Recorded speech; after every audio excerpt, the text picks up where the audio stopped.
Taqvo tashqaridan ko'rinmaydi. Taqvo tashqaridan ko'rinmaydi. Kimni taqvodorligini biz bila olmaymiz. Taqvo Alloh bilan banda o'rtasidagi eng katta sir.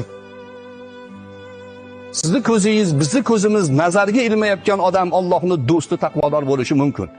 Bizni ko'zimizda shayx, pir, soqollik, sallalik, juda to'n maqsadlarni kiyib olgan g'irt fosiq bo'lishi mumkin. Uni qalbini Alloh biladi. Taqvo sirrun min asrorillah, Allohning sirlaridan bir sir. Bir odam masjidda namoz o'qiyotdi. Tahajjud paytida. Hazrat Umar radhiyallohu anhu kirib qoldilar. Haligi odam namozda qo'lini bog'lab olib, yelkalarini qimirlatib, yig'lamsirab namoz o'qiyotdi. Qo'llaridagi kaltak bilan bitta turtdilar. "Hoy" dedilar. "Taqvo yelkada bo'lmaydi" dedilar.